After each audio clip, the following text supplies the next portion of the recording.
got that wisdom for the journey, for every twist and every turn. A little light to see you through it all. Save this for later. Oh, save this for later with Dina. Yeah.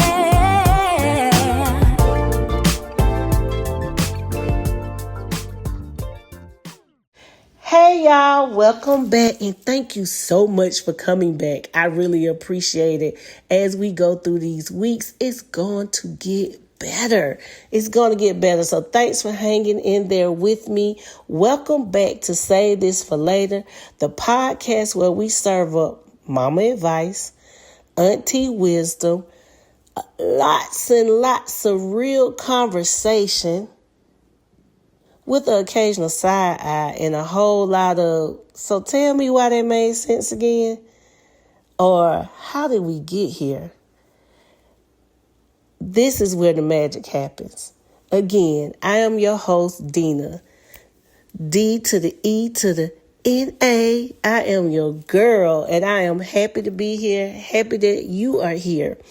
Y'all, I wanted to be a rapper when I was growing up. Like, for real. I really wanted to be a rapper. But I could not get past, well, my name is Dina, and I'm here to say, I couldn't get past that. But I can rap 95% of 5 Minutes of Funk. Try me if you want to. But anyway, before we jump into into today's episode, y'all, I do have a question. So my question is, have you ever wanted to re-argue? Not argue, not start the argument, but re-argue the argument. Fuss again the argument. Have you ever wanted to do that? Let's be honest. Come on, y'all. Get in these comments and be honest. Do not play with me. Have you ever just drove off, about an hour or so later, all the information just start downloading on all the things you wish you could have said, right? Like, I should have told them, remember that time I did this, and remember that time I did that? So the one time I do this, you want to come for me? I could have told them, I could have reminded them of who I was, or reminded them of how I've always had their back. And this time, they just can't let it go. Yes, have that been you? If that have been you, please get in these comments and let's talk about it. I just want to hear about it, because I know for sure there are plenty of times I wish I could have had one more word with my husband, one more word with my daughter, or even my friend. And to be honest, I had the word with y'all. Y'all just didn't know. And I won the argument. So take that. There you go. I won the argument. But no, seriously, have you ever wished you would have presented yourself better in an interview, or even negotiated better when it came to getting your salary on your promotion or your new role? Just things that you wish you could do a do-over. A lot of times we don't get that do-over. Or even sometimes you wish I could have said that differently. If I had listened or slowed down, or if I had thought about this during the conversation, then maybe, just maybe, I could have explained myself better. I know we have all had those moments. I remember in college, I woke up one morning and my roommate was having a full-blown re-argument with herself. Yes, she was getting the person told who she had a disagreement with the day before.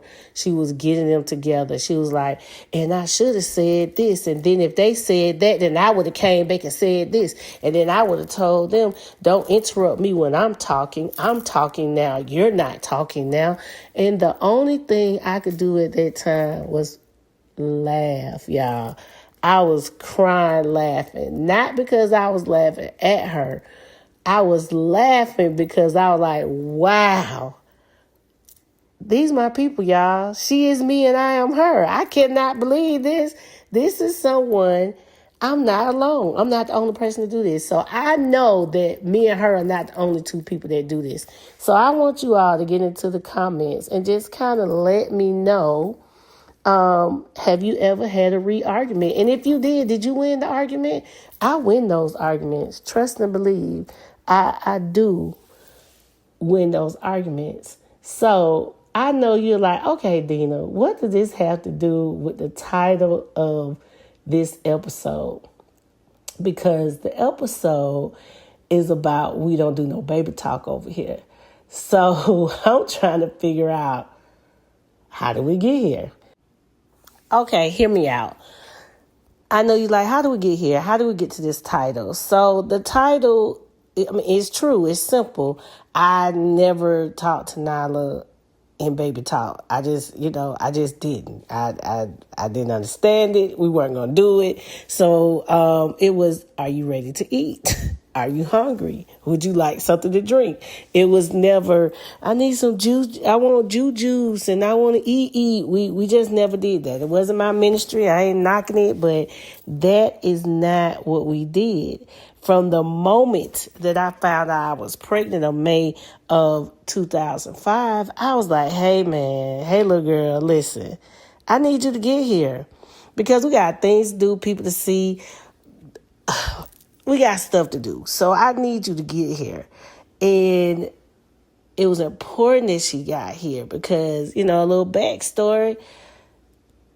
I've been pregnant 5 times and I have 1 kid. So it wasn't an easy walk for me. So in the beginning, I was like, hey girl, you got to get here. So I've been talking to her ever since.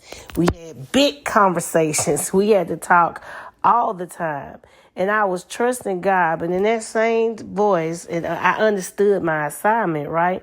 I wasn't just raising a baby. I was raising a black child, a future woman, a future leader, a future achiever. And because I knew that, I knew our conversations had to start early. Now, before some of y'all are like, oh, come on, Dina, that's a lot. I was very intentional. Sometimes I could be real intense. And raising my kid, it definitely shows up there. Because I had to teach her how to use her words.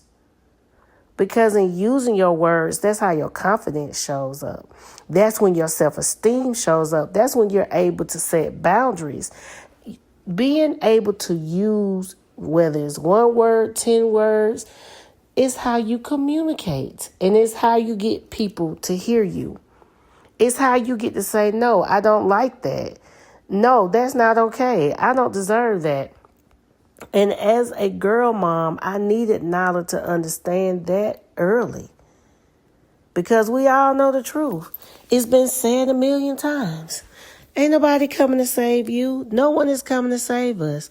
We have to save ourselves. And we have to be able to use our voice, be able to think, and know how to navigate through this world, right? And we also have to recognize when people are projecting on us and putting their feelings on us, right?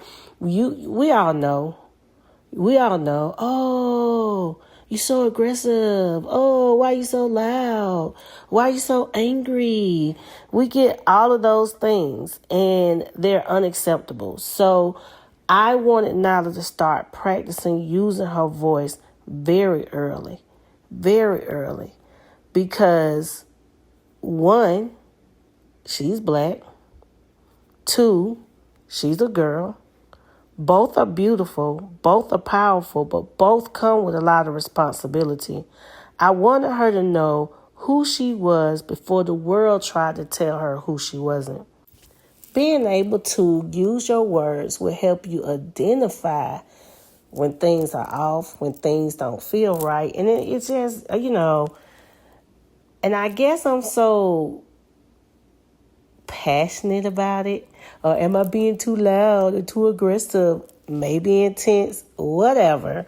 But the reason I feel so strongly about it is because, if I'm being honest, I didn't find my voice till I was 21 years old. And I know some of y'all like, yeah, right, girl, you always talking. Yeah, I always had something to say.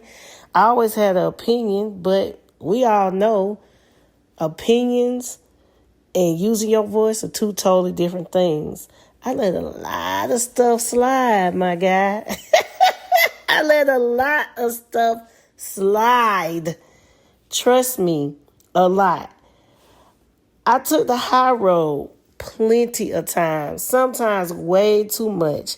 I stayed quiet. I swallowed things. I avoided conflict. Still not a big fan of it today, but if we need to talk about it, we're going to talk about it. I convinced myself I was keeping the peace when really I was just giving pieces of myself away. And I didn't want that for Nyla. I even have told her, hey, sometimes you just need to go against the grain just to shake things up a little bit. That's another way to practice using your voice. Something as simple as everybody want to go to the movies. Okay, today you don't want to go to the movies. You want to do something else. You're tired of going to the movies. Speak up, because in this world, we all should be heard. And we should all be taken seriously. So, people used to raise their eyebrow when I would tell them Nyla could tell the doctor what was wrong with her. The doctor comes in. I'm there with her. The doctor asks, what's going on with Nyla today? I look at Nyla as early as 5-6 years old because I wanted her to practice. That's where that confidence comes from. When you practice using your words, remember, you build confidence. So she was able to let the doctor know if she had a stomach ache. Let the doctor, we weren't talking about, I got a tummy ache, my tum-tum hurt. No, my stomach is bothering me. We're going to use our words. That's what we're going to do. Same thing at the dentist. I even started her filling out her paperwork at the doctor early because I'm not going to always be there. There's as much as I would love to be there forever, I can't be there forever. Do y'all remember when your kids hit about 14 or so, maybe 13, and they kind of kick you out the room so they can have that private conversation with them? So that's your indicator to start letting your kids use their voice, because one day you're going to get kicked out the doctor's office. It's all practice, because you get to be there as they navigate this, and they get to practice, they get to build confidence, and they get to feel seen and heard. And in feeling seen and heard, that also builds confidence. You feel safe. You know that you can speak up, and you should be able to speak up. You need to know how to speak up, right? Because that's when you know to leave that job that you may have got the courage up to ask for the interview, but you realize maybe this is not a good fit. That's when you leave disrespect. That's when you decide to move past friendships and relationships that are harming you. It's just essential that we use our words. I know I just want to keep saying this over and over again. Practicing to use your words and to have those conversations. Oh my goodness. It's crazy. It's so powerful. I remember Nyla tried out first during COVID, and kids were going back to school slowly, and I was nervous about sending her back. And she came to me and was able to say, hey, Mama, look, I need to go back. And this is why. She was able to give me the why. Because I participate in class. Because that's how I learn. I raise my hand. I get to have class discussions. And that works better for me. So even then, she was able to tell me and exactly why she wanted to go back.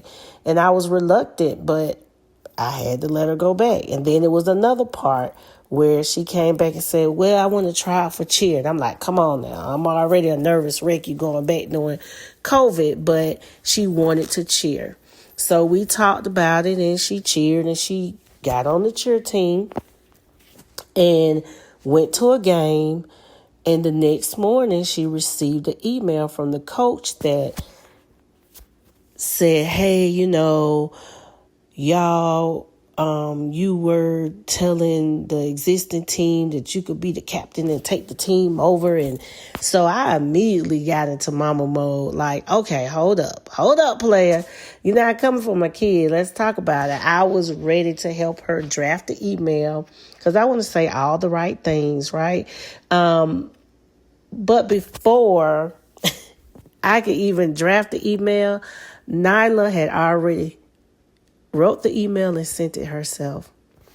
To the point, the email was so real well written, the coach came back and apologized for not asking Nyla her side and just assuming. Unfortunately, that coach continued to assume a lot of things, but that's a story for another day. But anyway, I am just stressing the importance of using your voice. And the earlier you teach your young people how to use their voice, the earlier that confidence start to build, that preparation for adulthood start to show up. That's the cheat code, y'all. That's it. Being able to use your voice. The only way to keep going is to practice using your voice. So go ahead and let the kids, the grandkids, test that out. Ordering their own food. Give them a little project. Ask deeper questions on how was their day. Not just, hey, how was your day? Walk through the day because you kind of know what they're doing throughout the day while they're at school or at home. And for my girlies that's out there in college, in the real world, in the military, owning your own business, speak up in those team meetings. Speak up. Speak up in those team meetings. Ask questions. Go ahead, ask questions. Speak up. Use your voice. I tell my daughter all the time, it is okay to be nervous. It's just not okay not to be prepared. We could show up nervous, but we must show up prepared, right? We must do both. We have to do both. You can show up nervous, but you definitely need to show up prepared. And you could say it even with your voice shaking. We just need to keep practicing using our voice. That's how we are seen. That's how we are heard. And that's how we are remembered, right? We want to. Y'all all know that person when everyone's ready to get off the Zoom call and that one person keep asking 2-3 more questions. Be that person. Be that person here and there in your life. Be that person from time to time because we all remember that person when they get off, when you get off the phone. And sometimes they actually have the best questions, or they're actually saying the things that we want to say, but we don't want to take the time to say it. So for my young girlies out there, parents, grandparents, let them start ordering their food. Let them tell the doctor what's wrong. Let them hash it out with the teacher first, and then you show up if you need to. I'm telling you, it's empowerment when people feel like they can speak up for themselves, be an advocate for themselves. That also builds confidence. And for my girlies out here in high school and college, in the work world, the military, speak up in the classroom. Raise your hand. Speak up in the teens meeting. Come off mute. Because I know we're living in a remote kind of world. Come off mute. Ask your questions. Do it scared. Do it nervous. But show up. This is how you show up for you every day. This is a way that you show up for you every day by using your words on a daily basis. Michelle Obama said in her book, First Lady Michelle Obama said in her book that her mom would allow her brother, they would have these debates at the kitchen table because she knew that she was raising adults and not raising children. She was raising children who will be adults. And we are adults a lot longer than we are children. So it's very important. And if you have the only child, or if you have a girl, I don't even think how many girls, doesn't really matter when it comes to girls. But you do need to let them have arguments with you. Disagreements. We're not going to say arguments. But get to express themselves with their emotions. Because you know why? Whether you want to believe it or not, you're their first friend. And we're going to say that we're going to save that for another day.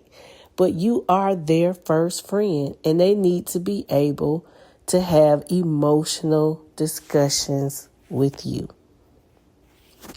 So, again, thank you for joining me. I am your host, Dina, D to the E to the N-A. And let me know if you want to battle me on 5 Minutes of Funk. I bet I will win that. But also, please continue to engage me in the comments. I just need to know, have you ever re-argued? And if you did re-argue, did you win? All right, now, y'all share this with your woes. Share it for either now or later. Until next week, be safe, take care of yourself, protect your heart. 3 steps, protect your heart. And I'm out. Peace. Ooh, yeah. Got that wisdom for the journey. For every twist and every turn. A little light to see you through it all. Save this for later.